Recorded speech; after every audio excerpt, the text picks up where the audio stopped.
Good evening, everyone. The time is 7:01. I'd like to call this meeting to order. Vice President Ferguson, could you do the invocation, please? Yes, good evening, everyone.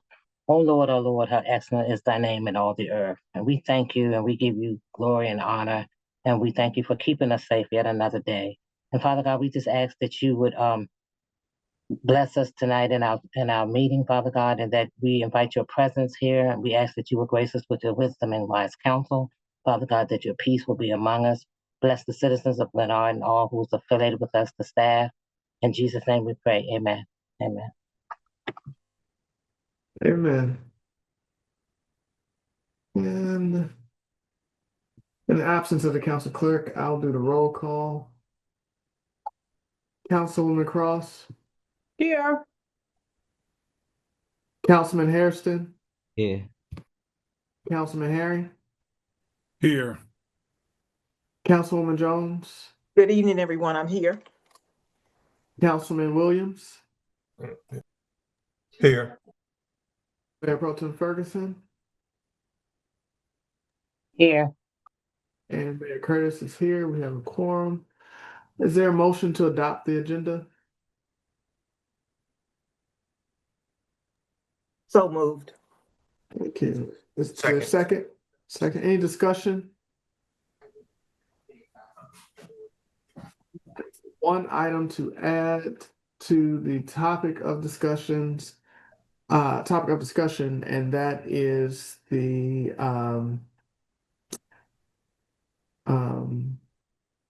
police recruitment via the police academy and paid during the academy. Any other discussion? Any opposition to adopting the amended agenda to include the additional topic of discussion? All right, hearing none by unanimous consent, the agenda is hereby adopted. Council members, you have the minutes from February. You should have them from the council clerk. Please review them and be ready for any questions you have before they're adopted with our regular session in third week of this month. With that, we'll move on to presentation.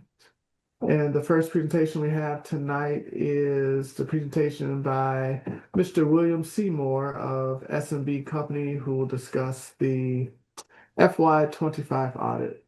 Mr. Seymour? Good evening, everyone. My name is Bill Seymour. I have a presentation. I don't have the ability to share my screen yet. I sent a request. 1 second. There you go. Awesome. Thank you so much. Mhm. There we go. Give this just a second. There we go. Okay, can everybody see my screen? You should say scope of services. Yes. Awesome. Thank you so much. So once again, my name is Bill Seymour. I'm the engagement partner with SB & Company. And this represents our formal communications at the completion of a financial statement audit. We'll walk through our presentation here. Please feel free to stop me with any questions that you may have. To start, scope of services is to perform an audit of the June 30, 2025 financial statements.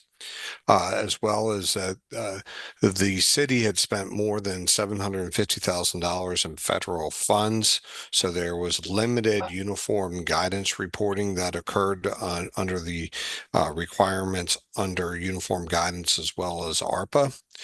The review of the Uniform Financial Report, that is a report that takes your financial statements and puts them in a fit and format for the Maryland Department of Legislative Services, as well as working with management on a year-round basis as items arise. The results, we've issued an unmodified, or if you will, clean opinion on the financial statements. That is the best opinion that I am allowed to issue under generally accepted auditing standards. It effectively says that the financial statements as presented by management are reasonably free of material misstatement. We did not discover any instances of fraud. I would caution our audit is not a fraud audit. That would be different in scope. However, professional and firm standards require that we look for fraud in what we test, look for areas that could be there. And through those procedures, we did not note any instances of fraud.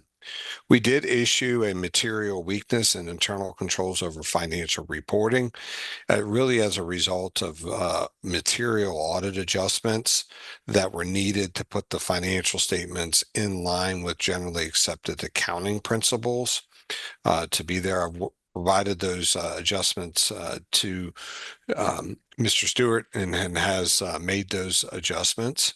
We had no findings for the uniform guidance reporting, and we received full cooperation from management in the performance of our audit procedures. Slide 4 here is just a summary high level of comparative statements on the entity-wide basis. You can see overall that the town's total assets decreased slightly from 24 to 25.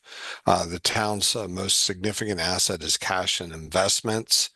And then you can see overall too that the liabilities decreased, which then actually turns us to have a slightly lower net position overall, really as a result of losses that occurred from gold room activities during the course of 2025.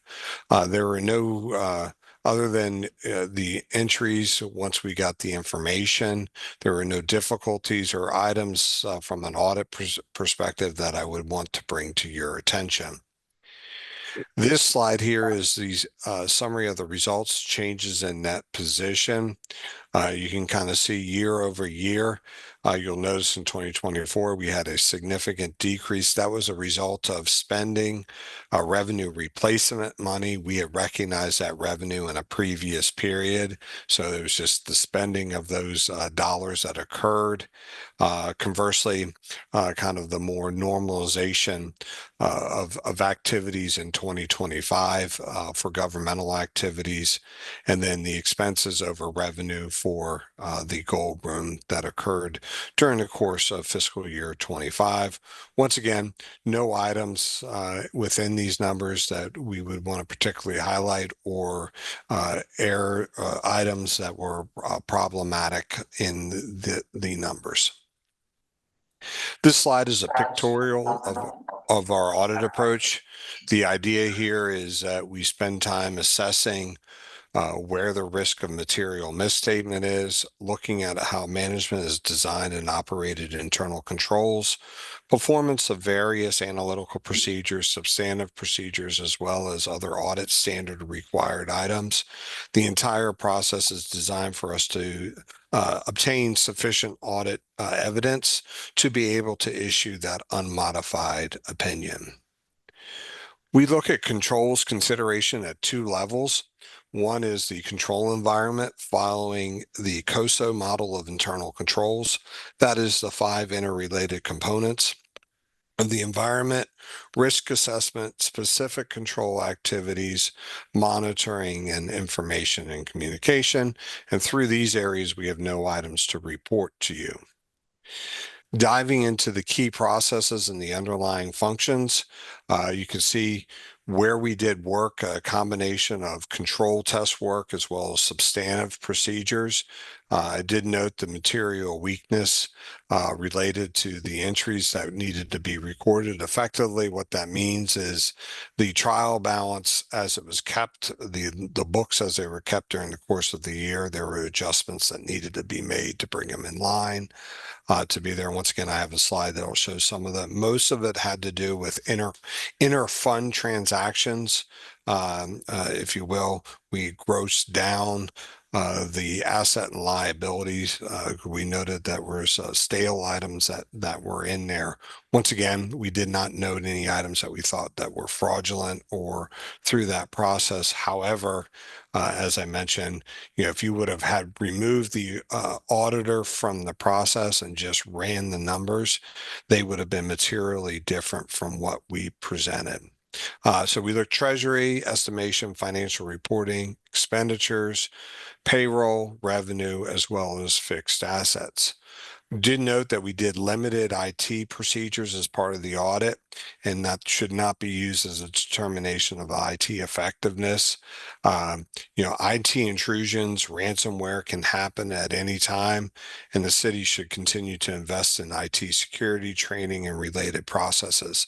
Unfortunately, the world that we currently live in, nobody robs banks anymore. It is all kind of identity theft, theft of data that is out there. And unfortunately, it's just more of a matter of when and not necessarily if. So remaining vigilant on that is key for success.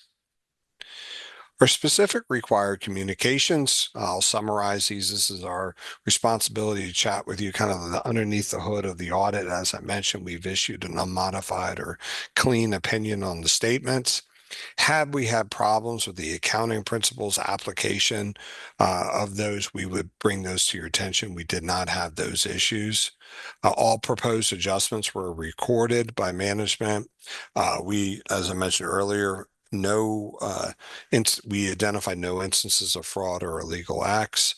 The material weakness, no disagreements, no serious difficulties. We did receive a management representation letter. I'd be happy to provide that to you if you would like to look at it. We noted no consultation with other accountants, i.e. opinion shopping, where management goes to another firm and says, oh, they would accept it. Why won't you? None of that happened. We are independent of the city. We go through a process on an annual basis to ensure that.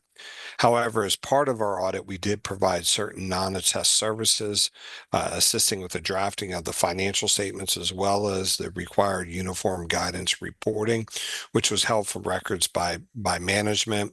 We were able to satisfy ourselves that didn't impair independence. However, I'm required to tell you that we provided those non-attest services. This is a listing of the entries that were made through the year, or as of year end. As I mentioned earlier, the largest ones had to do with the due from other funds here. And then there was some due to other funds there, recordation of depreciation and other items. But I've worked with Mr. Stewart to be able to bring those all to up to date. So we hopefully will not have this issue going forward. The slide on responsibility for fraud, just some of the items that we go through and do, keeping in mind that unfortunately fraud can happen at any time in any place, and projection of a good result from an audit to a future period doesn't always work, because controls are only as good as you continue to operate those controls. And I'll stop there to see if there's any questions. Once again, want to thank Mr. Stewart and everybody for their help in getting through the audit. And I'll take any questions that anybody has. Thank you. Council members, are there any questions? Councilwoman Cross? Thank you, Mr. Seymour. I just have one question. You only did 1 month of June, and with that, is there a consistency across? And were you doing it last year is, I think, my first question. So you only did June 2025, and if that's the case, is the municipality structurally balanced across the year because your audit only covered that 1 month? And then also, have you looked at our reserves versus our expenses in this particular unmodified audit? And were you in any way constrained regarding your audit and what you were able to review in this year's audit? Thank you. Yeah, no, thank you. So the audit is as of June 30th of 2025, but also for the entire year. And so the two statements, the statement of net position is the balances that are as of the end of the year, and the statement of revenues, expenditures, and changes in fund balances for the entire year. So we looked at transactions and items over the course of the entire year, but we only report the cash, if you will, that's available or that you have as of the end of the year. The question on reserves, just ballparking the numbers briefly here. As of the end of the year, the city had just under $9.8 million worth of cash. And you compare that to total expenditures of $6.6 million for the year. So if you will, the city has over a year of economic resources in the event that there was no revenue that were to come in. If all of a sudden somehow property taxes and income taxes were to disappear, the city would be able to use its current fund balance to be able to fund itself for that period, provided that the expenditure levels don't significantly change from one year to the next. As I mentioned earlier, we did receive the full cooperation of management. All of our questions were asked. Any information that we requested was provided in a timely manner. And I believe that captured all of your questions, and I apologize if I missed one. No, thank you so much. I did ask you about, were you restrained in any way? So I thank you for clarifying that, and there were no deficiency in our internal controls. Yeah, with the exception of just as I mentioned, some of the audit adjustments that we had to at the end of the day gross down the balance sheets primarily as a result of historical due to and due from accounts that were sitting in between the gold room capital projects as well as the general fund was the primary driver of that, to bring that into what is the actual balances that will be repaid. Thank you. Are there any other questions? Well, could you share the management letter? I don't have a copy of that. Yeah, I will. We'll send you, or Mr. Stewart can send you a copy of that management representation letter. And well, the adjustment should be in the management representation letter. So Yeah, well, in the presentation, I also included the adjustments. okay. So I can resend this to you if you need it. All right. That was all the questions that I had written down. All the Thank other you. ones are for Mr. Stewart. Okay. Well, if there are no more questions from council, I'd like to thank you for your time and joining us today to go over the audit. And appreciate it. Nope. Thank you very much. I hope everybody has a great evening, and hopefully we all get warm and no more snow. It's supposed to be in the 70s this week. Yeah, I know. Maryland weather. Snows one day, 70s the next. But no, thank you very much. I hope everybody has a great evening. All right, you too. Thank you. Thank you. Thank you.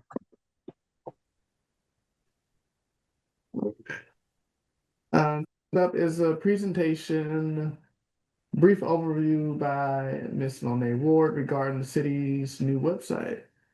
Ms. Ward? Good evening. Can everyone hear me? Yes. Perfect. Thank you. Again, I am Monet Ward. I am the Media and Communications Manager for the city. I am excited to share that on February 20th, we officially launched the new and improved City of Glenarden website. Could I kindly share just for the citizens? Yep. Okay. All right, is everyone able to see it?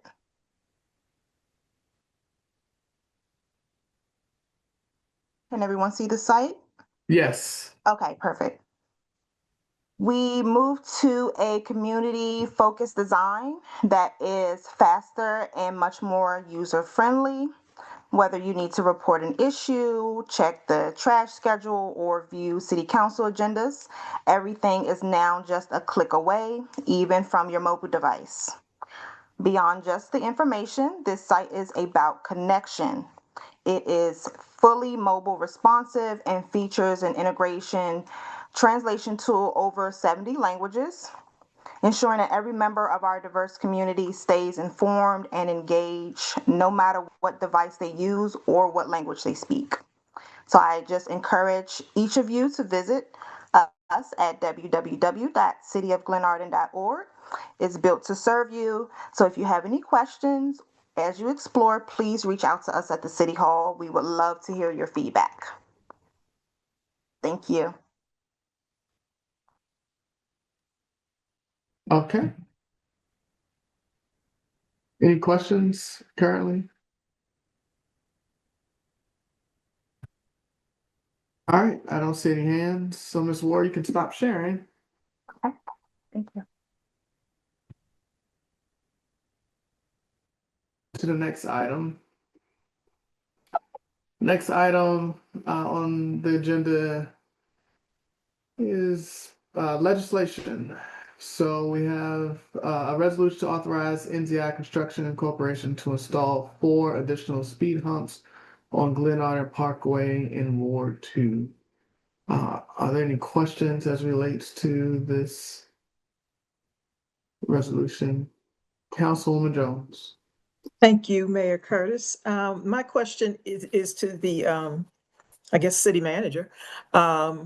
The location of the speed humps on Glenarden Parkway, can you send us an email with those locations as to the tentative placement of the speed humps on Glenarden Parkway? This is going to be in Ward 2.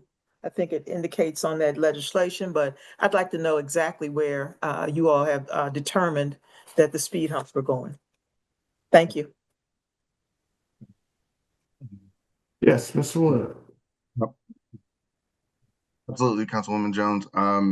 I was just searching through emails with NZI and some previous emails to identify the updated locations, and I spoke with Nelson this afternoon, so I'll be sure to get that out to council tomorrow, along with a map so that all the locations can be clearly identified and marked.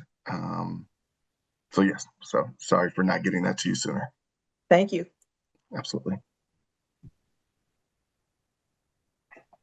Any other questions?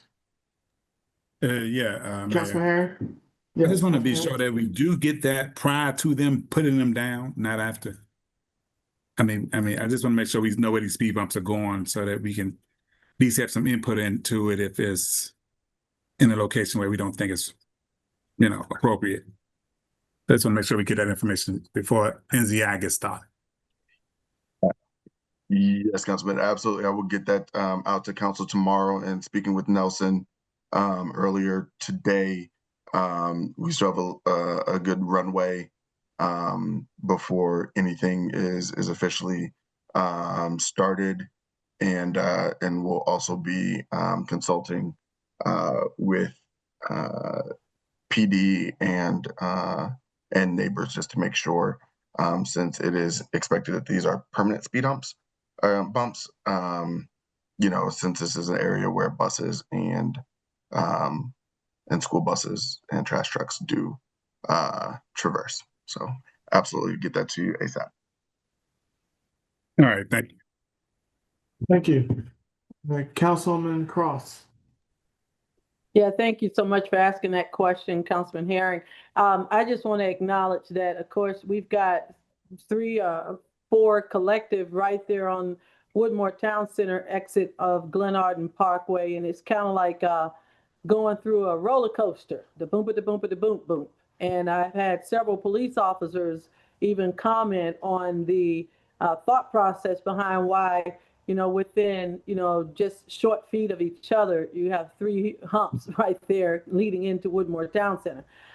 So I am interested as well as to where these are going to be. I'm grateful, Mr. Wood, that you will inquire of the residents because, again, that particular piece, Ward 2, I can only imagine from the library to the municipal center is what you're speaking of. Maybe if you can codify or clarify where you're anticipating these to be, because If you consider that space, okay, fine, but 4 speed humps, that's gonna be a lot on that little strip of street. And so it definitely will impact emergency. And what we don't want is someone dying in their homes because the fire trucks are bottoming out trying to get over all the speed humps on Glenarden Parkway. So grateful for any feedback. If you can tell me in Ward 2, the direct vicinity of your anticipated laying these, and thank you for inquiring of the residents. All right, Councilman Williams. Thank you. Mr. City Manager, where are we with the rest of the speed humps that are in Ward 1 that you put temporary speed bumps? And I also asked you to look at and get some money back from the contractors who damaged the speed bumps, because we were told that they were not going to be digging in and pulling up the speed humps, the temporary speed humps. So we had that discussion. Where are we with that? Thank you. Yes, Mr. Wood. Okay. Thank you, Mayor. Yes, Councilman Williams, great question. So NZI, Nelson and I are walking Ward 1 next week to identify which of the temporary speed humps have been damaged to such an extent that they're unable to be repaired. And so what replacement costs may or may not be, and which ones are able to be repaired with a little bit of patchwork. So I should have a report to council on I believe the March 20th meeting. I believe is the next one. Yeah.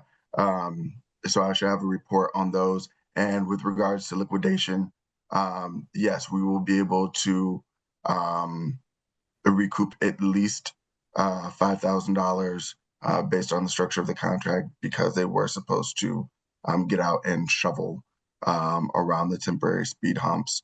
And obviously that did not happen in the cursory walkthrough or drive-through that I did last week after our conversation.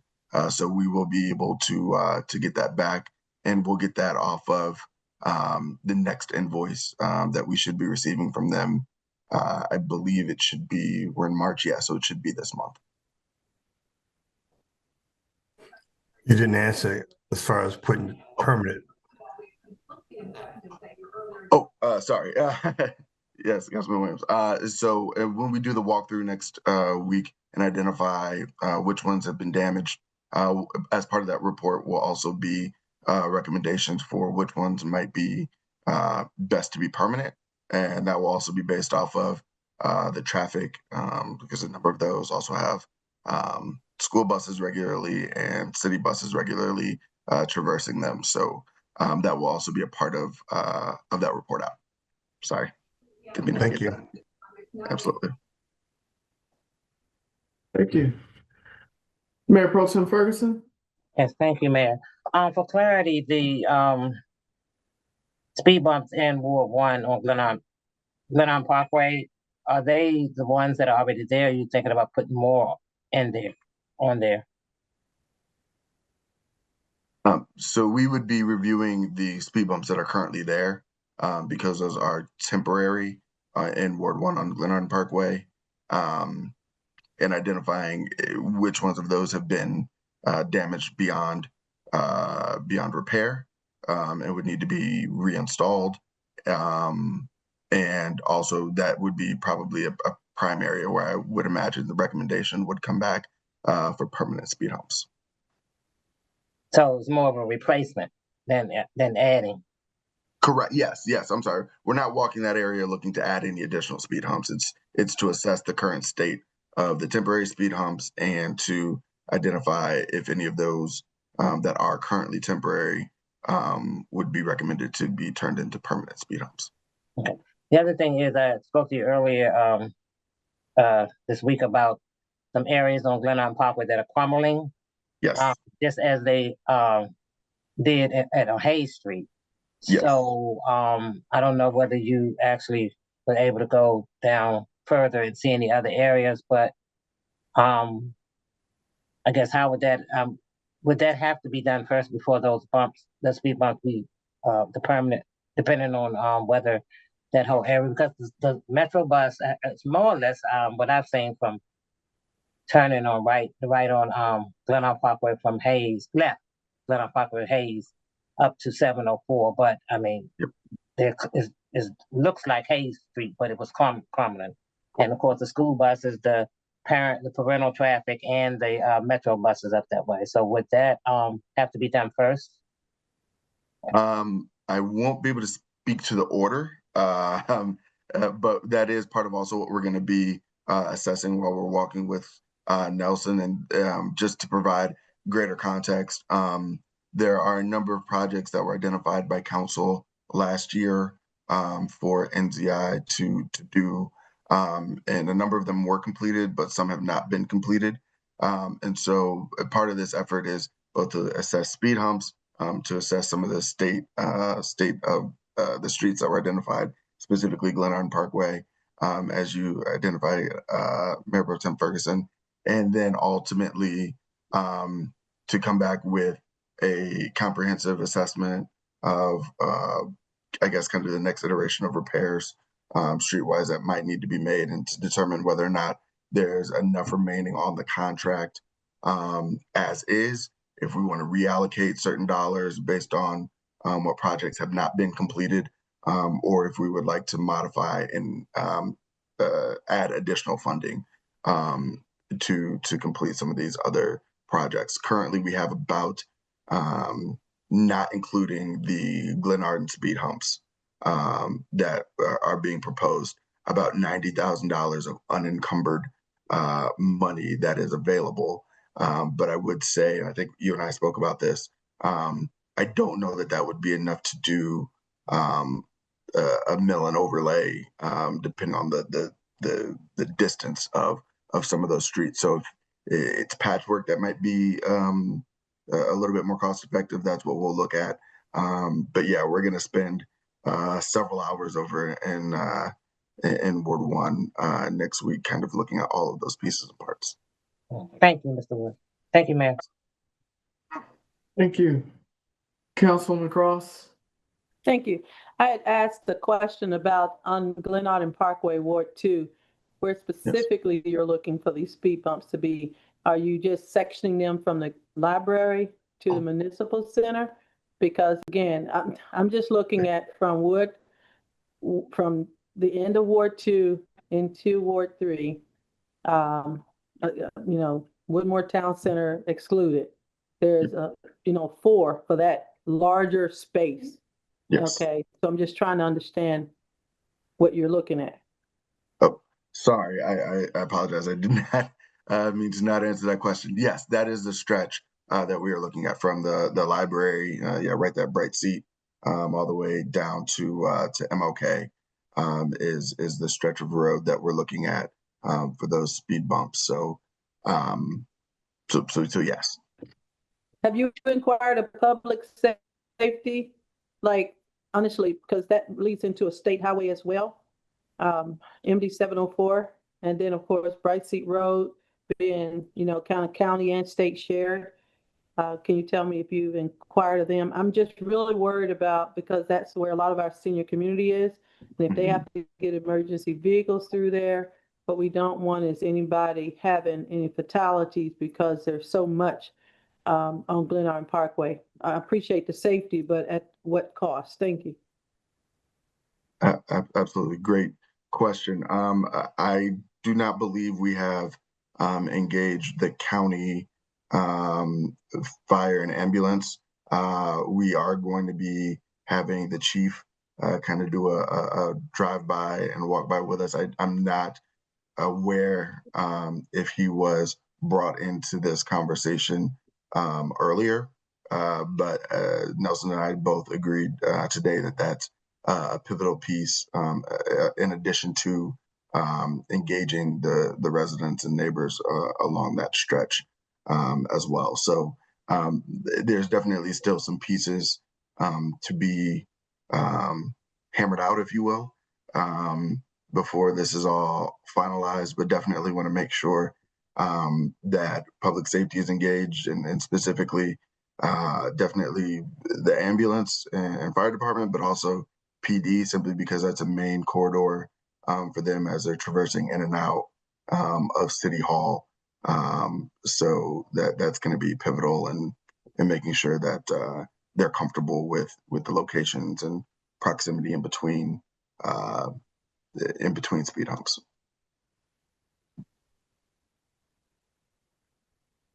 Councilwoman Jones.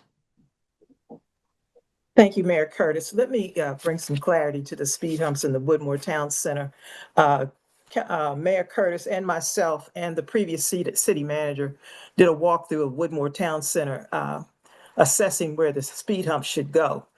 We determined, because we witnessed the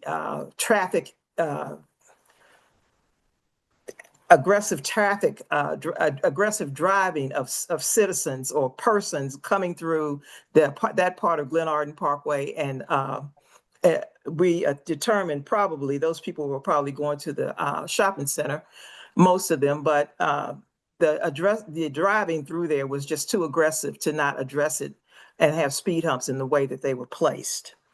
Now, I also read an article this week. There were citizens complaining throughout the county about speed humps and people slowing down for the speed humps to go over them with the vehicle that they had, and people going around them, going over the speed humps because they thought they were going too slow. So I think speed humps at this juncture is a necessity in order to control traffic and aggressive driving. Coming down Glenarden Parkway in Ward 2, the reason why Councilman Williams suggested to have that done is because of the accident we just had maybe 3 months ago, because people have been speeding down there and citizens have been complaining about the speeding. So, and as far as ambulances and fire trucks, they can clear those speed humps. They don't even have to slow down because of the kind of underpin under the vehicle that they have can go over that. Some SUVs are able to, they don't have to slow down. They can just go right over them and it won't hurt the car. But there are some vehicles that you just cannot ride over a speed hump like that. And some of the folks need to slow down. I don't see any issue with emergency vehicles and speed humps that we're going to place throughout the city. Thank you, Mayor Curtis. Thank you. And I'll just add that the two targeted areas in the Woodmore area, there were multiple accidents in those areas that have two. So there was 2 incidents where cars ran into a home, and there were probably 4 or 5 incidents where cars were totaled or ran into the back of while parked during the if you come into Woodmore Town Center, there's a curve that comes around, and then as you get up towards the top, there's another curve around there. So there was a walkthrough. There was several walkthroughs done for that. Councilwoman Cross, and then we can go to the next topic. Thank you Next so much. legislation. Thank you so much. Yeah, I just want to make sure that we got some clarity on that. For municipalities in our jurisdiction, there's a delay of 3 to 10 seconds for every hump that an emergency vehicle has to go over. And multiple humps on one route can compound that delay.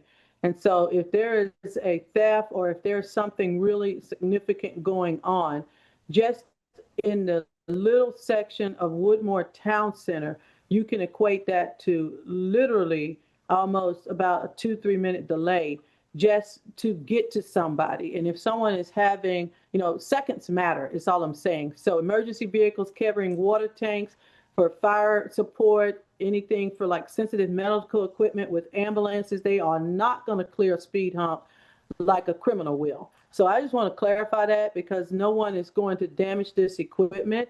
They're going to work hard to do what they can to get to a trauma or an elderly patient, but I just want to make sure that in the essence of safety, that we're not destabilizing our monitoring and our safety ability, and especially slowing response. And not only that, but when you talk about the, fuel and, you know, the routes, the corridors that we have, Glenarden Parkway, it is a very interesting strip because it is straightaway. But I just want to clear that up for the record. There's a 3 to 10 minute, and from somebody who has had emergency response training, for every emergency vehicle, they are not going to clear those like the Indy 500. They're going to take the appropriate time to not damage county or state equipment, and hopefully Glenarden would carefully consider the same. Thank you.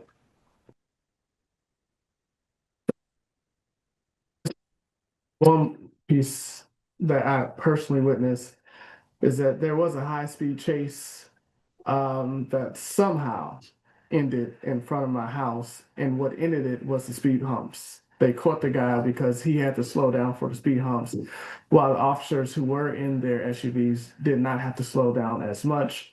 They surrounded him, got him out the car, and he was apprehended. So it's just a personal story.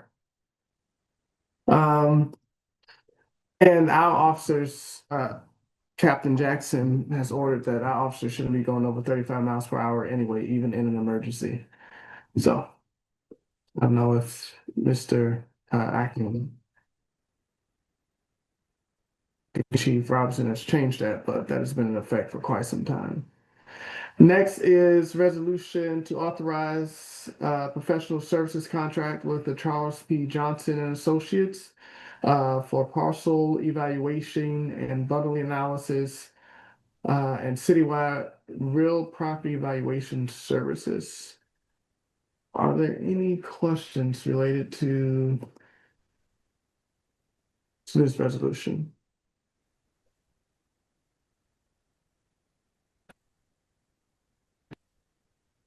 No. There we go.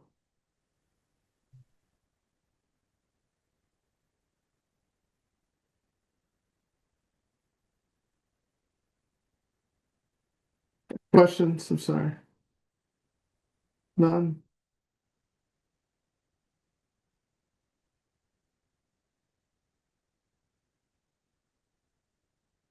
Next is ordinance for an emergency stop sign. So I'm trying to navigate the new website. Councilwoman Jones? Thank you, Mayor Curtis. I have a question for, I think, okay, Councilman Williams presented, Yes. is the Yes. sponsor of this. So I'm looking at Glenarden Parkway and Reed Street, either east, west, north, south. I'm not sure which it is, but I've seen stop signs on both corners. Where is this a resolution to include this in our charter, or is this something, or is a stop sign going someplace?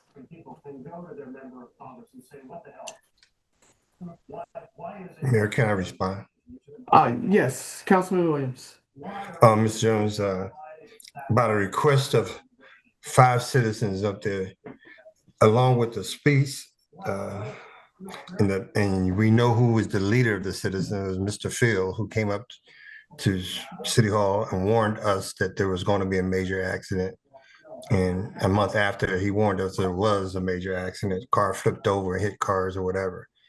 So we walked the area, and on the corner of Reed Street, there is a stop sign that's going east-west, but there's none on Glenarden Parkway. And if we put a stop sign there, that may be able to alleviate one of the speed bumps that those 4. So Councilman Herring and I agree we should need to look at where the city manager and the engineers wanted to put the 4 stop signs, but save us some money. I mean, not speed humps, excuse me, but not putting at least maybe one speed hump if we have that stop sign on Reed Street. Because people coming down, it's mainly because people coming down the hill fast, not necessarily going up the hill fast, but definitely coming down the hill. And that's a major road that's coming out from the rec center, Reed Street. The traffic coming from the rec center. So they do stop there, but it would alleviate the fast going down the hill on Glenarden Parkway, Ms. Jones. So that's what we're talking about. Oh, so it's going to be four-way. Four-way stop, yes. Okay, I got it now, because I knew there was, I think it was coming across Glenarden Parkway on both sides, it's a stop sign. But you're talking about coming down and going up, so that will be a four-way stop. Yes, it would be a four-way stop. All right, thank you. That's what I needed clarity on. Thank you, Mayor Curtis. Thank you. Any other questions regarding this ordinance? Yes. Councilman Can we Harris. can we just put the directional for the north, south, whichever way the direction is that the stop sign is going? Can we throw that in the resolution? Sure. Councilman Williams. Yes, city manager, can you do that for us, please? For me, please. Absolutely. Taking that out, and that will be revised for the public hearing. All right, thanks. Okay.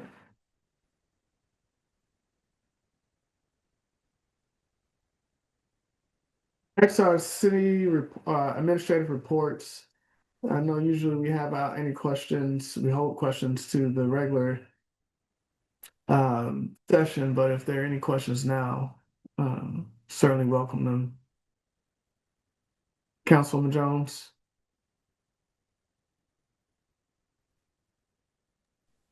Thank you, Mayor Curtis. I have a question on one thing that is going to require for me to receive information. So on the second page of your report, City Manager, you're talking about several plumbing repairs at City Hall underway. Could you give us an itemized list of what those plumbing repairs are? What we're getting repaired? And for transparency's sake for me. And then also, you put number 4, the second half financial outlook. You show where they're doing budget reprogramming. Can we get a list of what was reprogrammed in what departments for transparency? So we can keep everything, as the gentleman said in the presentation, free from fraud. And the looking ahead part, we can wait until we get, well, I have one question on the looking ahead at the bottom of page 2. Well, page 2 for me. But I need to look that up. The construction manager at risk. And then what is the status on the architect that we hired to bring to rehab the council chambers and the nutrition center? We have any status on that yet? Thank you. Good. Yes, great question. Or great questions.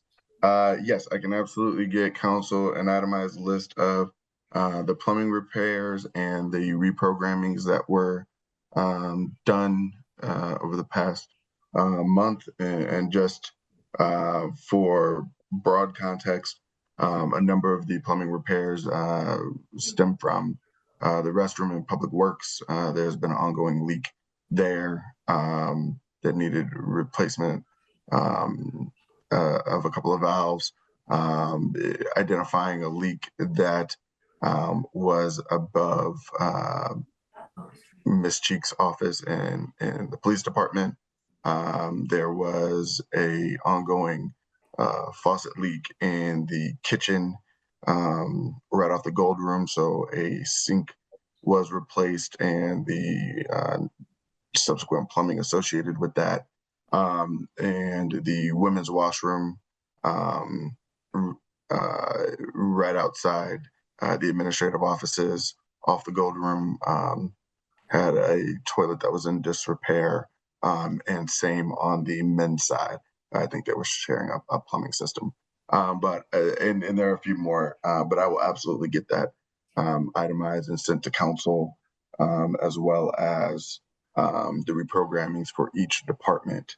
And with regards to the status of the architect for the nutrition center and council chambers, that was the same architect that was used for the elevator project. And so there are some efforts that we are working through with regards to some concerns about the status of some of the permitting and some of the drawings. So we have ownership over the work that has been done so far, but have been working to identify alternative efforts if the architect does not work out or we're unable to get the permits needed to move those projects forward.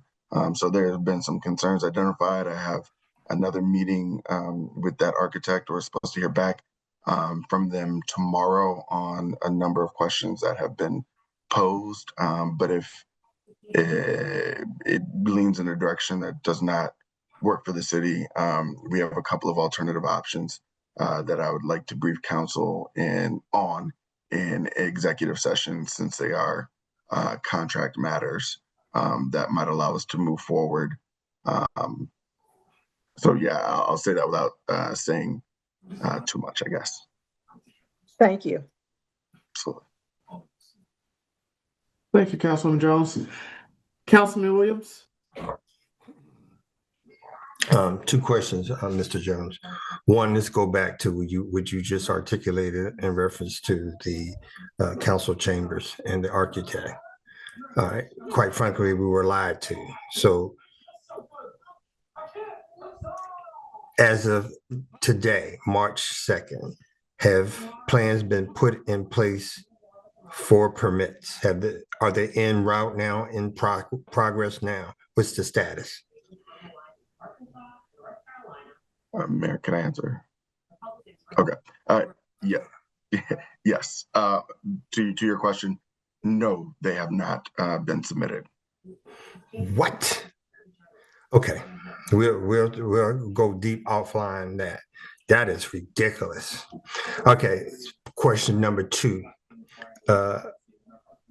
The Mayor Smith property and his request to have land around his land bought because it's not, our own engineers said it wasn't a buildable lot.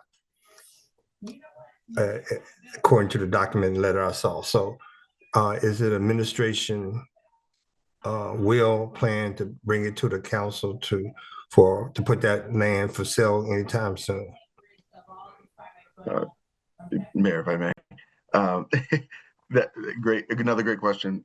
Yes, so part of the CPJ proposal, that legislation that was presented tonight, will allow that assessment to be done and brought before council.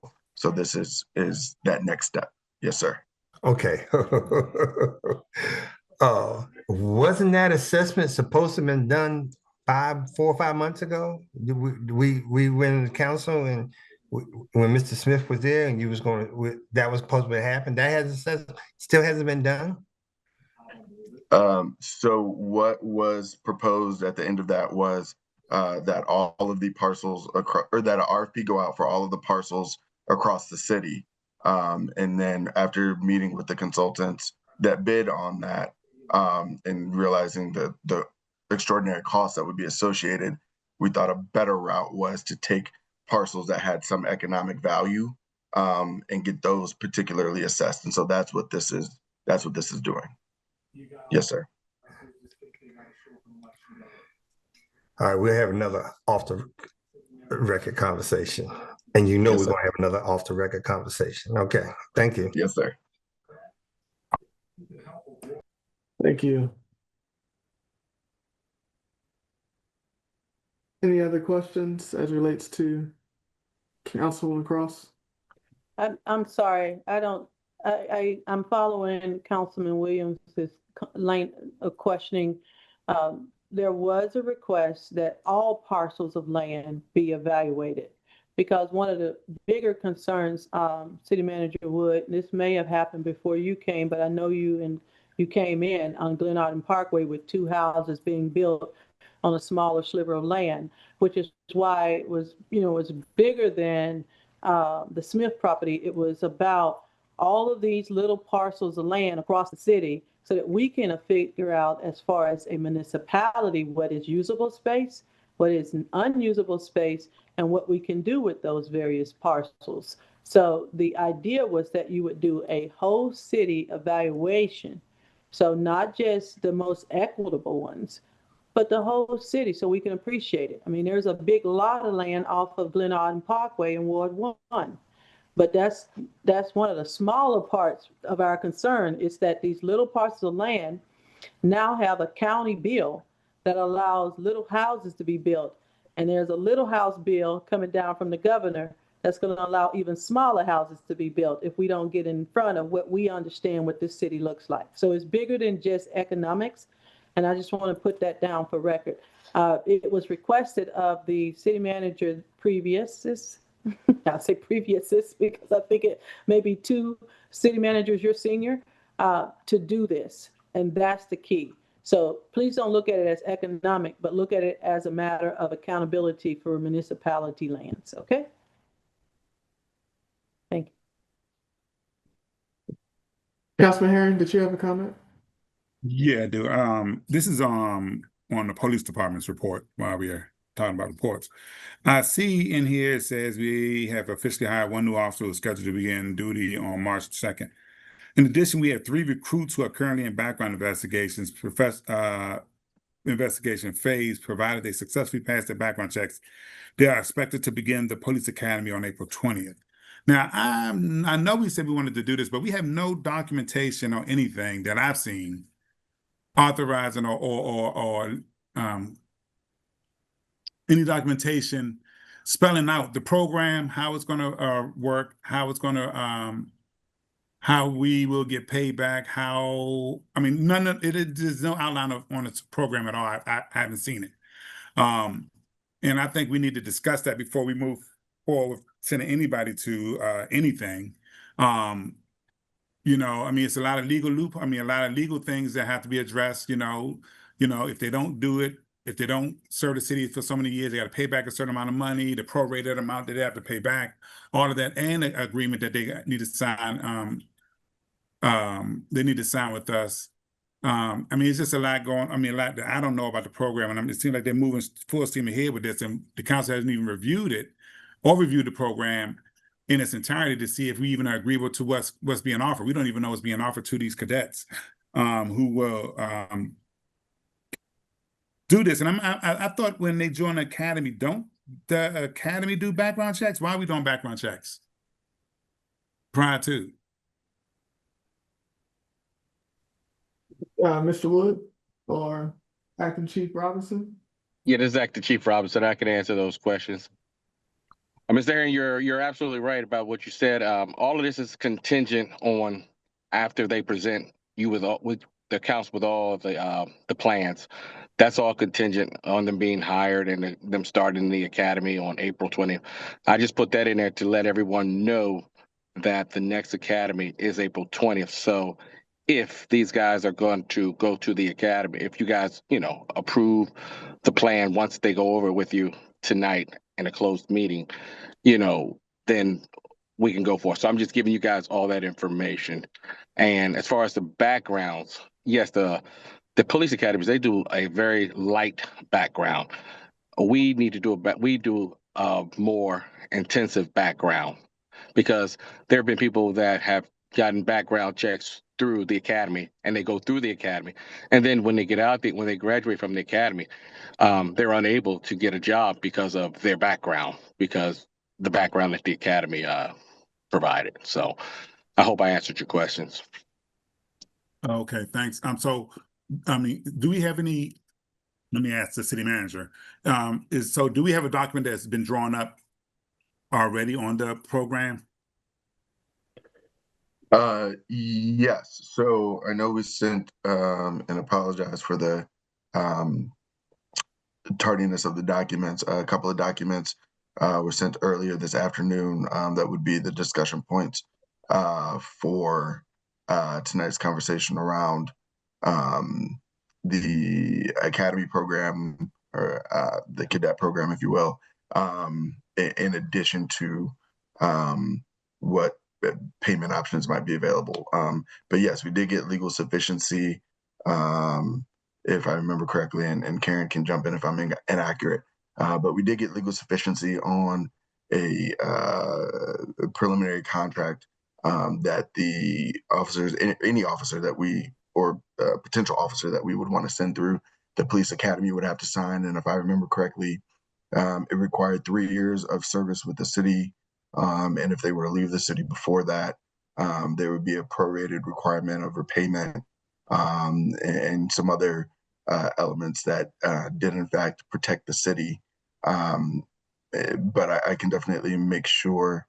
I believe that was one of the 2 documents, but if not, I will make sure that that's sent out to the entire council. And again, if I misspoke, Karen or Officer Covington, please, or Acting Chief, please jump in.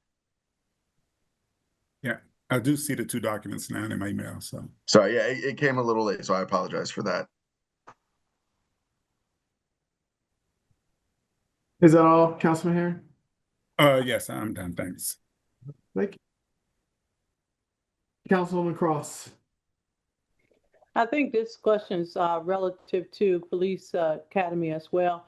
I don't recall, I've been here 10 years, that we've ever really had to pay for anybody to come and work in the city. So for me, I still have some severe reservations with this and what we're trying to do. I believe that if we increase our recruiting methods and, the idea of Glenarden is it is a small but mighty city, which affords a officer to, get their street credibility, aside from going to something that's more, like a greenbeltish or more active like a Bowie. So that was one of the selling points. And Ms. Robinson, I'd asked for some clarity on those 2 legislations that were in the council chambers. Maybe you can help me understand what you find out from your discoveries. Thank you.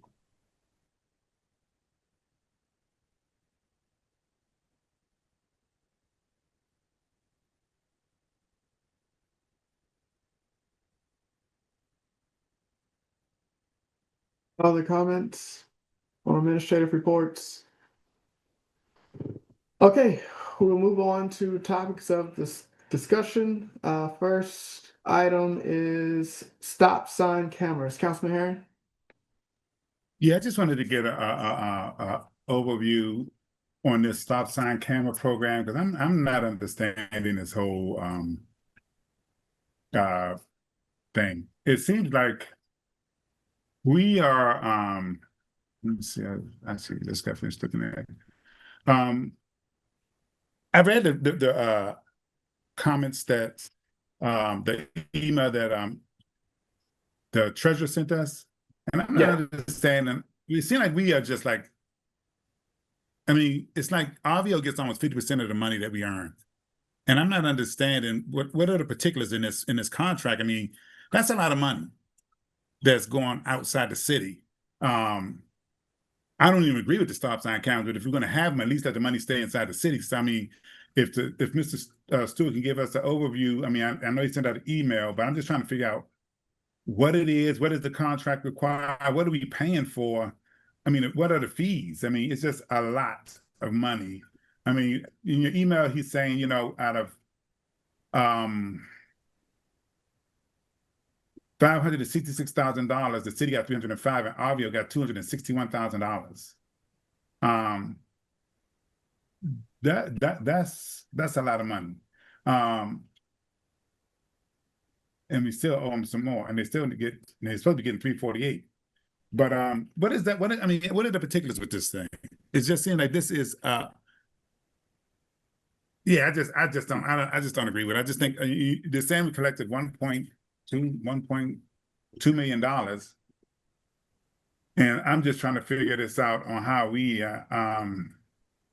like giving up 50% of the fee. What is the stop sign camera? I don't even know how much is the ticket for a stop sign camera. Does anybody know what is it? What is it? What is the ticket? Hi, everyone. My name's It's, Will. One Oh. second. oh, hey, Wade, sorry. Hey, everyone. I'm actually 1 second. Hold on. sure.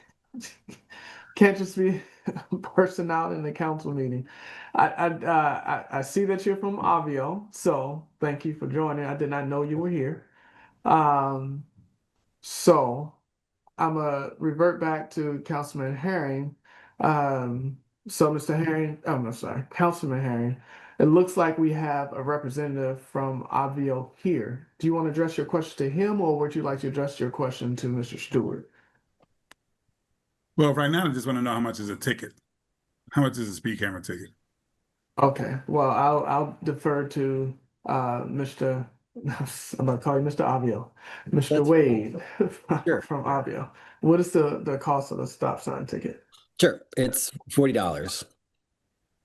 It's how much? $40. $40. Yes, And sir. of that $40, you get how much? So by law, we can't just take a percentage. The way that the program fees are set up, it's a per pole fee for the maintenance of every month, and then a per violation fee as well. So we're paying per pole and per violation. Yes, sir. And it's $1,000 per pole monthly. And that covers everything from us keep it running, us upgrading it, and us keeping the software going. And then it's a $10 per violation. And that's us pulling MVA records, which costs us a couple bucks, and all the back end of sending citation, delinquency letters. We also go to court for you all, and that's all kind of incorporated in that. So I guess I'm trying to figure out how is it that, like I said, I'm looking at these numbers that we got. And like I said, again, we're getting 305 and you're getting well, you got 261. Yes, That's sir. almost like 50% of what was collected. I'm just trying to figure out how we Yeah. come to this. Yes, sir. The one thing we see in some towns is when we have a lower violation or a citation payment rate, we don't see as much revenue coming in, which in January we had 10,000 violations, only 4,700 were paid. So a lot more money should be coming into the town if that payment rate was higher. One thing we have found is once we get flagging set up, and basically what flagging is folks can't get their license or their registration or anything like that renewed until they pay the ticket. Once we get flagging up and running, we do see that payment rate go up, which then of course in turn creates more revenue. Well, I'm gonna tell you honestly, I'm not a big fan of speed cameras. I'm not Sure. a big fan. I'm not about the revenue. It's supposed to be about safety. That's what it's supposed to be about. So Yes, I'm sir. not chasing the dollar. But I just say if we are gonna get the dollars, then we need to get the dollars. And I don't think we should take the fee up any higher than what it is right now. Why would we fee up from $40 to $50 or $60 just to say we're going to get more revenue in here when we're not even collecting? Well, we got well, out of $1.2 million, we've only collected 566,000. That's $700,000 still out there,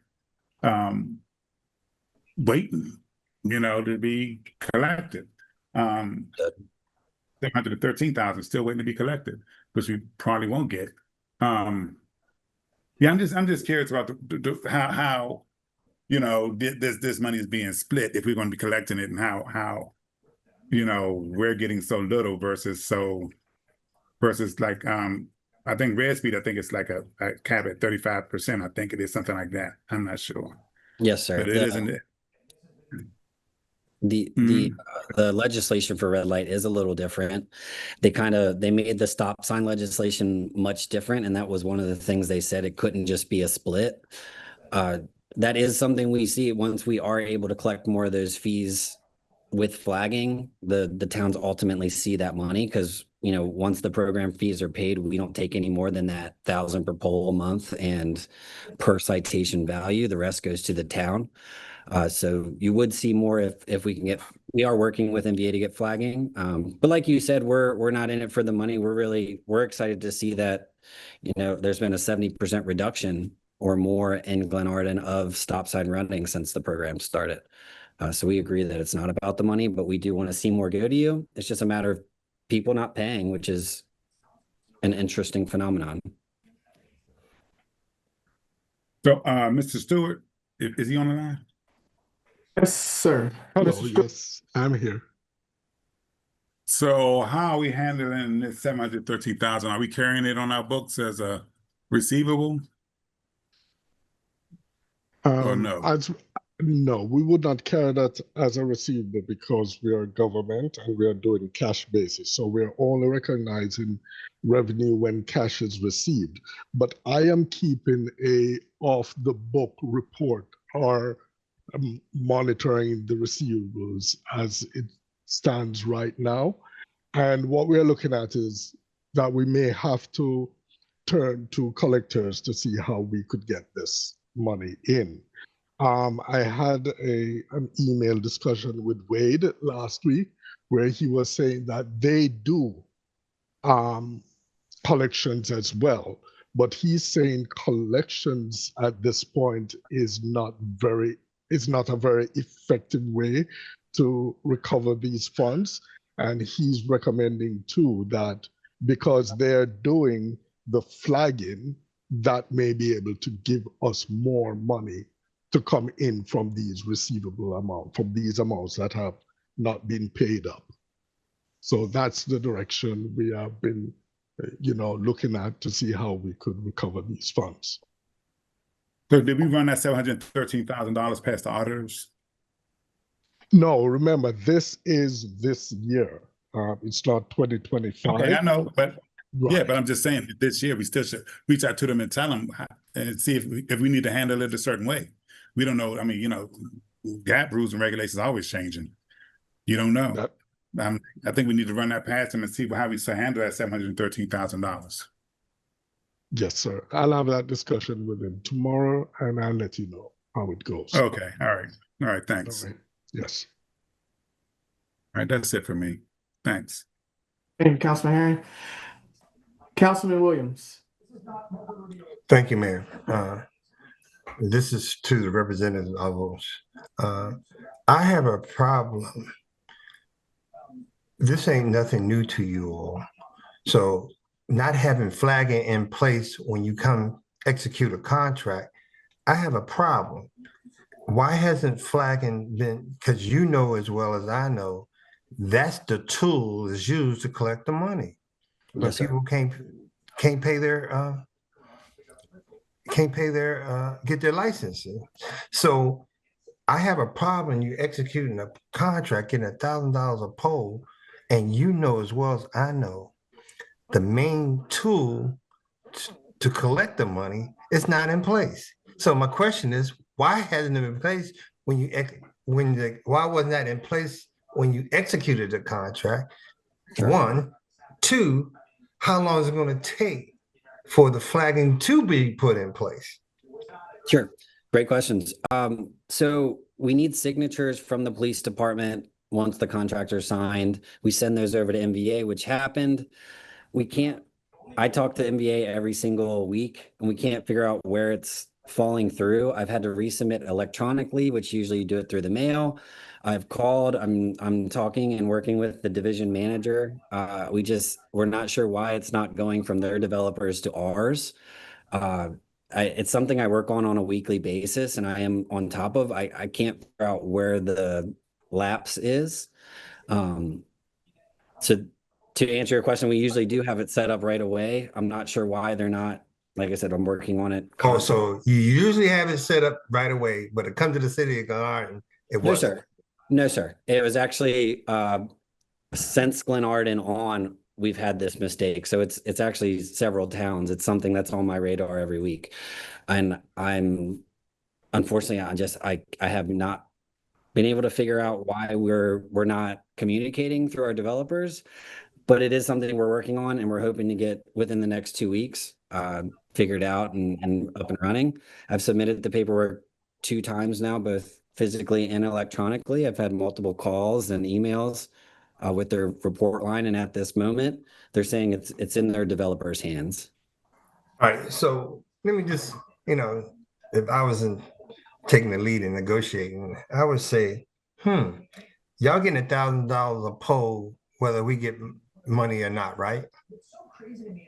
A month? Yeah, as long as they're running, yes, sir. Right. So whether we get no tickets or no violation, not y'all getting $1,000, correct? Yes. All right. So wouldn't it be fair if we're not in a position to use the main tool to collect? Would be flagging. Would you agree? The main tool, other than people's honesty, the main tool to make people. I would agree with that. Yes, sir. Yeah, I mean, I got hit with, and I paid my $40. So I'm just an honest guy. But a lot of people ain't going to pay because they don't think they can. They have to pay. There's no recourse. That's what we all know that if you flag them, they can't get the tags the next year. That's when they'll pay. Yes, sir. And then they'll pay an extra administrative fee on top of that flagging. Yes, sir. So my question is, why don't you all pause and taking y'all money until y'all get this thing straight?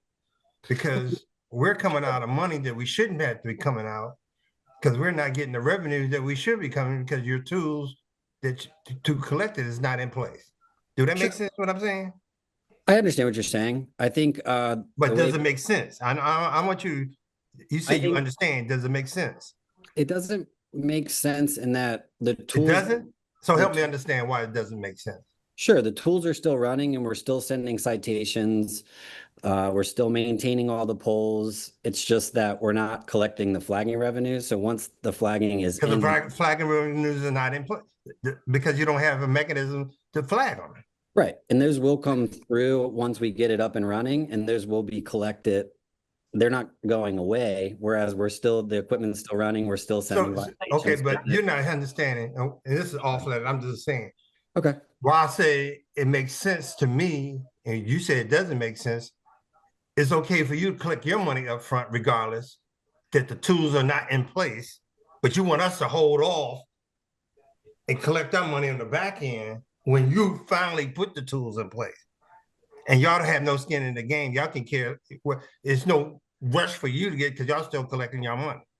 That's all I'm gonna say. That was just a statement. You don't have to respond. Sure. The council heard what I said. We can address that later. All right, thank you. Councilwoman Jones. Thank you, Mayor Curtis. Thank you, Mr. Wade from Avio, for your explanations. My question was the same question as Councilman Williams had, so we won't go back over that again. But I've always found when I can't get something done electronically or over the phone, I will show up at a place and go from the top down until I get what I need resolved. So that might be an option for you. But anyway, thank you once again for coming and giving us the information we needed. Yes, ma'am. I do have a couple questions. I don't know if it's necessarily for you, Mr. Wade, or one is I've saw chatter online that there have been erroneous tickets being given out, where someone has said they stopped at the stop sign for 6 seconds and they still got a ticket. What's the process for reviewing a citation before it's stamped as a legitimate ticket? Yes, sir. So at every single intersection, we set up our machine learning to understand that intersection and where somebody should stop. Usually there's a stop line. If there's no stop line, it's at the stop sign, and we're able to use our technology to kind of draw a box. Now, if they stop outside of that box, like past the line or past the stop sign, or don't stop at all, that triggers our system to send that violation over to our internal team. Our internal team looks at it, make sure that it is correctly not, it's a violation. If it is a violation, we send it over to the police department, who then has the opportunity to approve or reject. Now, after that, if it still gets to the point where someone wants to contest, they can go to the police department, where the police department can re-review it and sometimes void it if they find that it in fact wasn't a violation. They can call our support line and talk it through with us. Or they can contest in court, where they can actually go in front of a judge, and myself, I happen to be the one that goes to court for PG County. And they can contest it with the judge. And of course, then it's up to the judge to review the video and make that final judgment, which they can also appeal that judgment. Okay. Um, so it seems for me the only issue is the imaginary line, right? Mhm. So you're saying that if there's no crosswalk or line, that citizens have to stop at the actual stop sign, not necessarily at the corner. Yes, sir. Now, we do have some intersections that we've been asked by police departments to extend that to say a Mhm. car can stop 5 feet past the stop sign. That's still safe. And then we move that box to allow it at that particular intersection because it's about safety. It isn't about just hitting every single person. That doesn't Yeah. stop quick enough. Now, and could you send to at least the council where those imaginary lines are for each stop sign camera? Absolutely. And we can, I guess, educate our citizens on, hey, where these lines are. This is where you should come to a complete stop, so that our citizens are aware. Yes, sir. Absolutely. Okay. The second question I have is I'm guessing for Mr. Stewart. So I see that we record receivables. I think the question was, I forgot who asked it. Are we recording these receivables on our books? So if we're recording some receivables, why aren't we recording this, Mr. Stewart? So I am keeping this information on the on a separate system. Our receivables are mainly on personal property tax, but not on speed cameras. If we were doing the billing, that would be something different. Then I know I'll have to have it in our system. But I'm keeping it manual just to make sure that we are abreast of what's going on as it relates to billing, citation, and collections. Could be wrong, but I don't think that's right. And if I were you, I would check with the auditors to make sure that your treatment of that is correct. Because if it's not correct, then at the end of the fiscal year, you had a pretty significant omission of And revenue and receivable at the end of the year. and that's Well, what it all depends on what it was at the end of the year, so I take that back. But if I were you, I would discuss it with our auditors um, to see if this is something that should be included, accrued on our financial statements for the city. Because I mean, there are third parties that do billing, but it's still the cities. You understand what I'm saying? yes, and at the end of the year, I would do these entries to bring to account our receivable balances because at that point is when we true up to do accrual basis accounting. Or are these on the current financial statements? We are doing receipts and payments. So only cash basis is being operated on the city's books.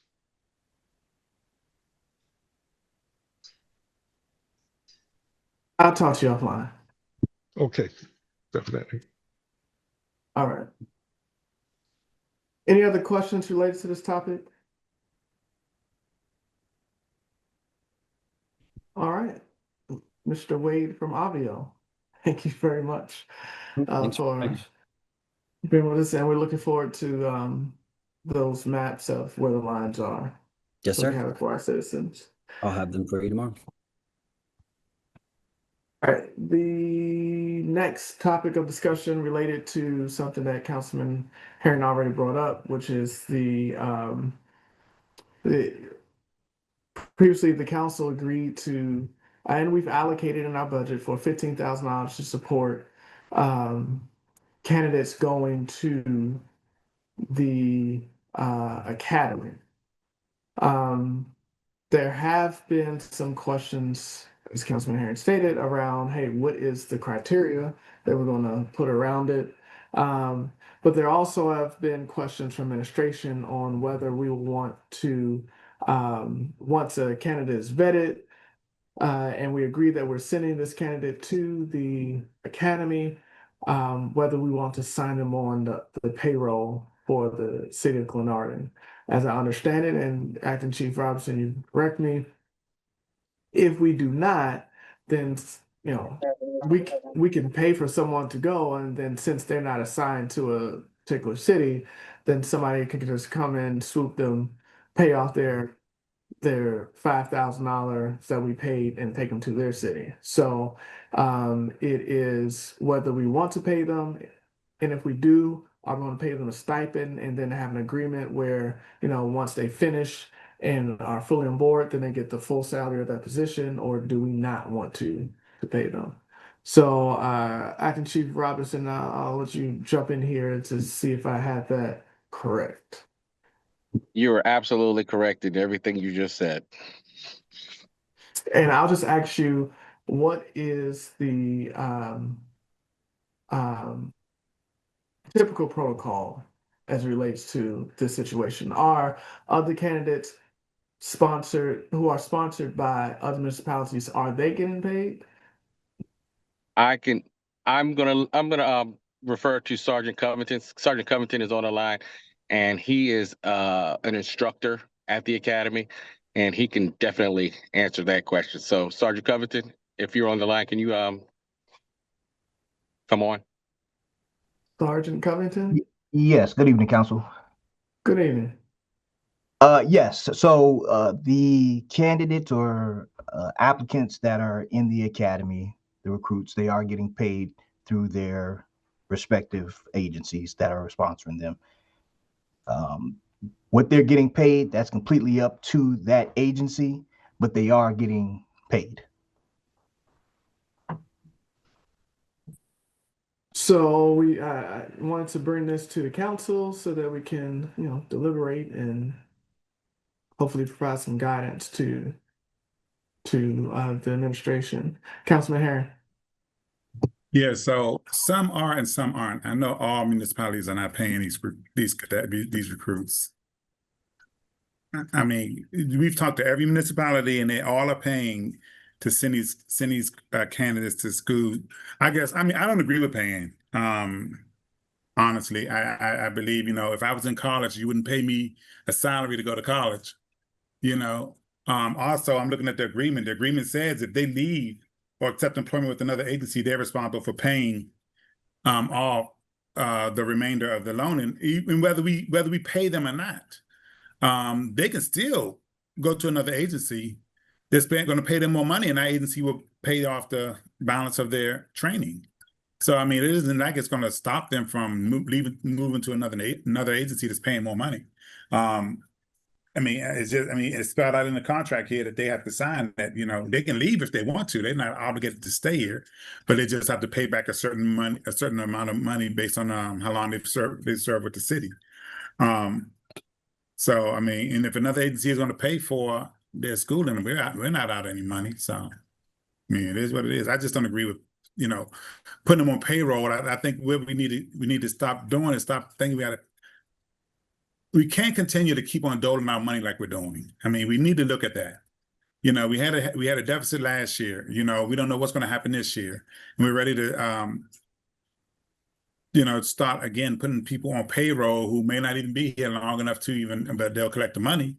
So it doesn't say anything in here about that. It says they'll have to pay back the training, but the money that they're getting paid while they're on payroll, do they get that back? I don't see where we should be paying for someone to go to school.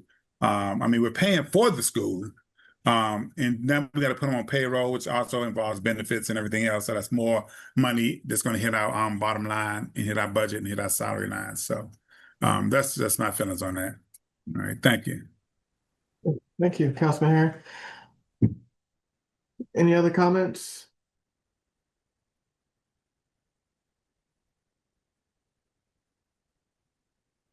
Oh, Councilman. Mr. Wood, are you looking for us to make a decision? Yes, thank you, Mayor. Yes, what we are looking for tonight is guidance with regards to whether or not the city is looking to or intends to pay some type of stipend or have these individuals that we are, I guess, sponsoring in the police academy as having them as employees are part of the city, and that will help inform how we communicate to those three individuals that are currently proposed to go through the academy and any future recruits, so we can be clear about what the city is and is not offering. So yeah, that would be helpful. So two things. One, how long is the academy? 6 months. 6 months. And two, I think it would be helpful if instead of us making a decision right now, that the administration presents something, because right now we have no, so we Yep. don't need a presentation for no. But it'll be helpful to have something that we're saying no to. So right now we're saying no to, paying somebody full salary that's not providing service to the city of Glenarden. You mentioned a stipend. Um, you know, Sure. I understand that. Yeah, I understand there are students who go to school and get a stipend. So if that is the route that the administration wants to take, if you can provide something to the council of what exactly that is, so that we're making an educated decision on no or yes, and not just Yes. should we pay him a full salary, which seems unreasonable. Absolutely, and I want to make sure I'm not overstepping, Chief, but I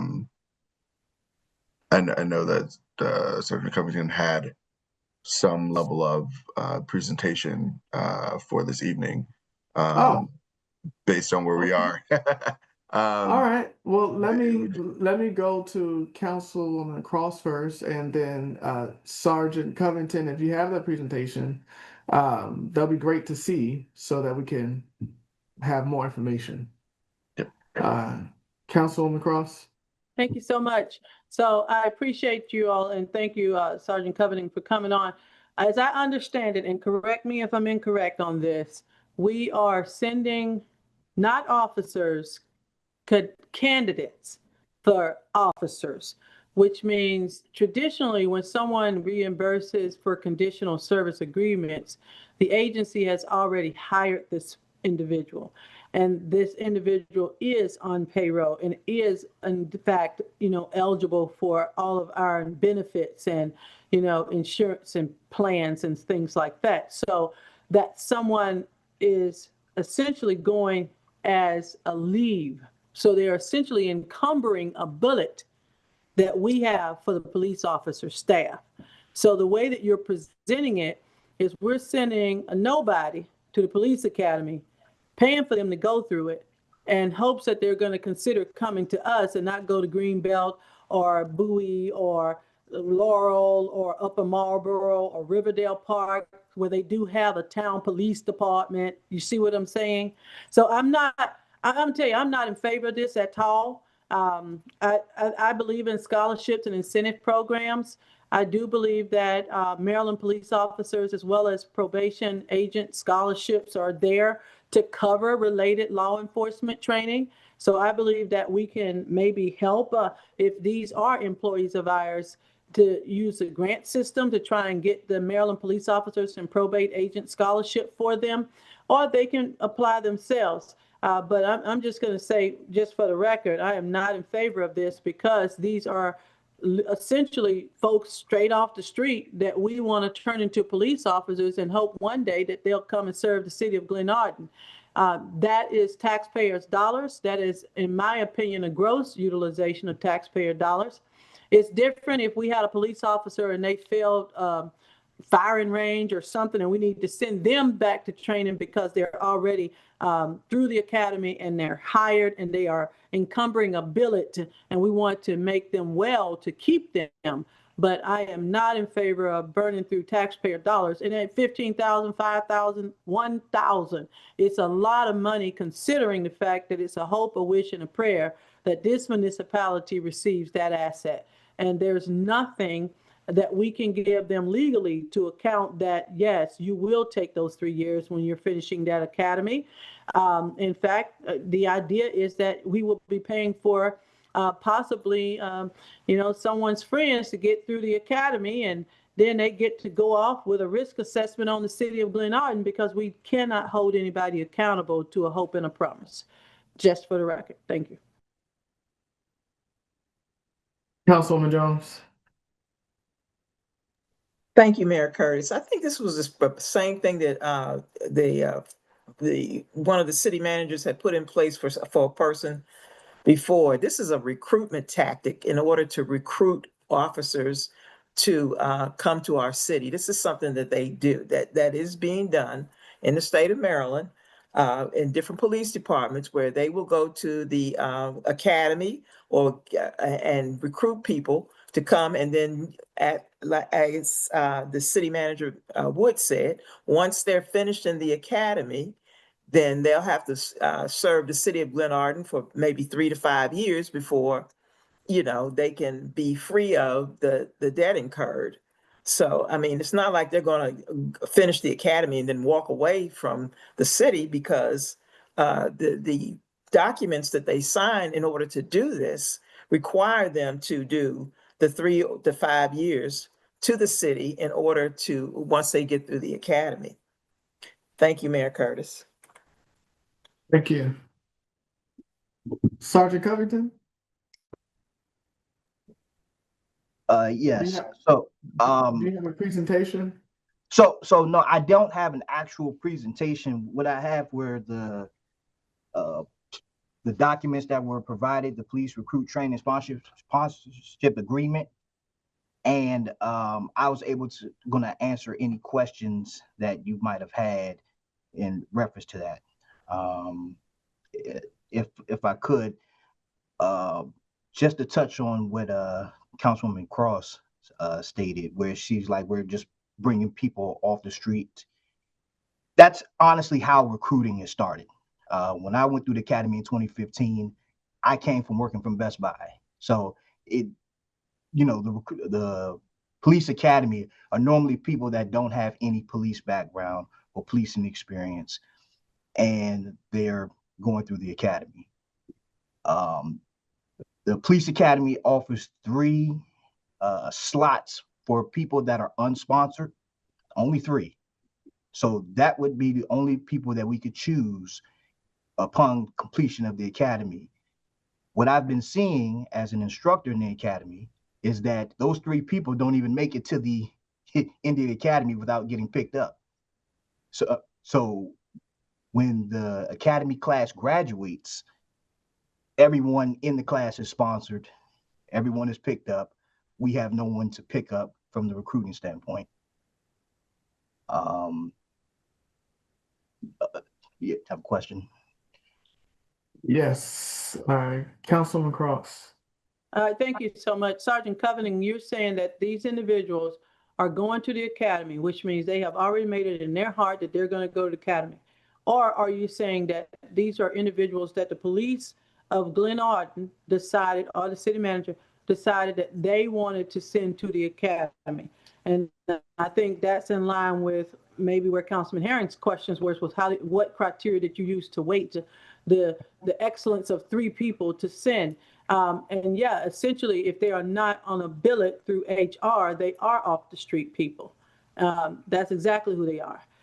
When we pay for someone to go to training or go to class, they're inside of our facility. Now, as I understand, for example, I believe that in previous 2 city managers ago, there was support that was given to the executive assistant, okay, to go to the University of Maryland, Baltimore. But that executive assistant got a public policy administrative supported degree, which then was utilized for 3 years in the city of Glenarden. And it made a better assistant. But that individual was already hired by the city, and it was determined that they had a deficiency and that they needed to go and get trained on. And that's why they got that AKA sponsorship from the city. What you're asking us to do, it would seem, and clear me up if I'm wrong, is you guys have decided that there's 3 people out there that you want to put through the academy, or that there's 3 people who have decided they want to go to the academy and they've come to the city of Glenarden and asked for $15,000 in sponsorship. The issue still remains is we have no legal attachment HR-wise to them, which means we're giving them $15,000 on a hope and a prayer that when they're done, that Glenarden is their city of choice, because they still get that choice, like a contractor. If you got no legal bounds to them, then that contractor can serve whoever they want. Thank you. Yes, Point ma'am. of clarity. Just point of clarity. And it's $5,000, right? Is this not $15,000, right, Sergeant Covington? No, it's 3 people. No, I just want clarity that it's not $15,000 each. It's $5,000 per person for total, because that's all we have earmarked in our Yes. budget. Yes, Mayor. It would be 15,000 for 3 people, 5,000 per. Okay. So Mr. Wood, I still think that having something, because I mean Yes. they're professions that actually do pick people off sheet. Oh, become a trucker. You want to learn, you want to get your CDL, we'll pay for you to go to this class, we'll give you the stipend. And truckers, we need truckers. So that's their way of recruitment. I do know that there is a big recruiting challenge in the United States of America of police officers. They're trying to get people everywhere. So there's a shortage of people who want to do that, to be in the profession of a safety officer. So all the tactics are being deployed to recruit people to help serve our community. So if you guys can give us something that we're actually looking at to say, okay, well, this is what you want to do. And then council members can say, yes, I'm on board with that, or no, I'm not on board with that. Because right now, we just have, let's say the base salary is, I don't know, let's just say it's $57,000. Right now, council is hearing, hey, we're going to pay for an individual to go to the academy for $5,000, and we're going to pay them $57,000, their salary. And at the end of the academy, they can go somewhere else. So I just want something that people can actually see and make have more information to make a decision based on that. Hopefully that makes sense. Absolutely, Mayor. I apologize. Yes, we will actually have a formal presentation, and like you said, something for council to react to, so that there is less ambiguity around what exactly is being proposed and what exactly the ask is. So we will have that for you next time to react to, and yeah, I think the framing of it will be centered around, I think, the 2 paths that we've been exploring. And I think that it started this entire conversation, which was, I believe, a conversation by the previous chief around who we're able to recruit in terms of officers with the city. And so, are we creating a pipeline where we're growing some internally, as Councilwoman Cross said, kind of off the street, bringing them into our culture and training them up, or are we essentially recruiting officers that have been officers in other municipalities and jurisdictions?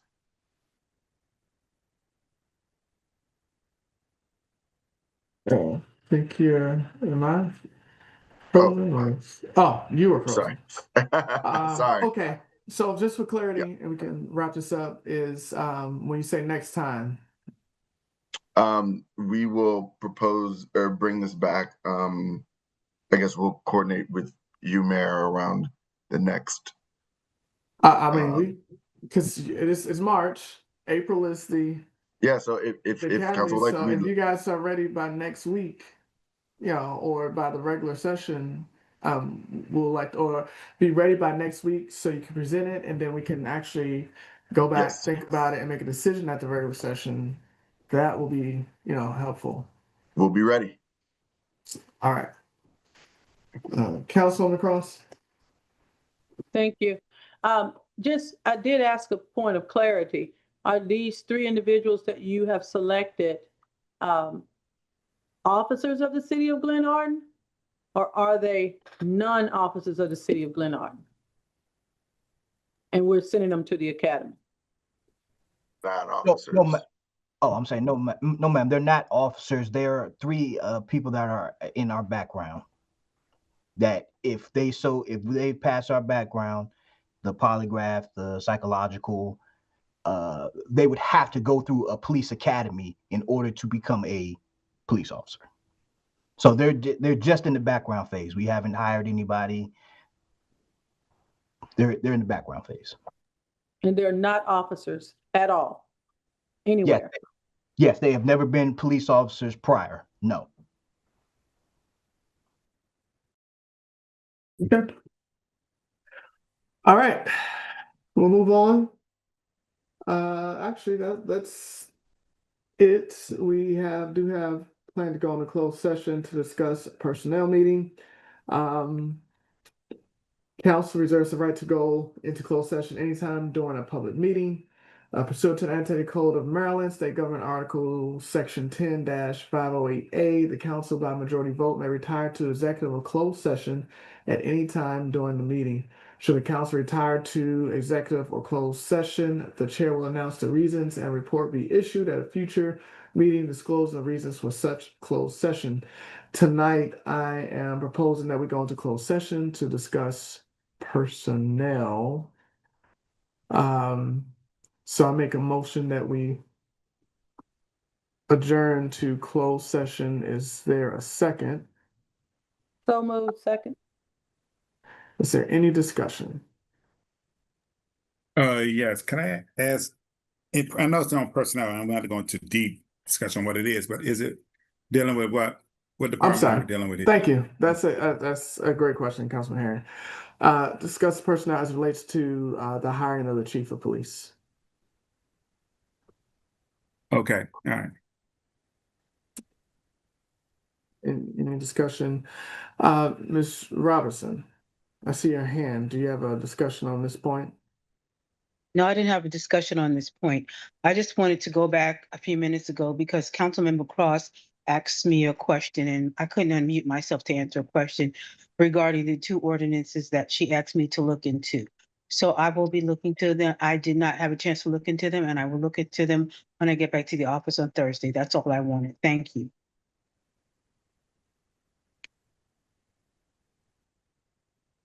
Go Thank with the you. vote.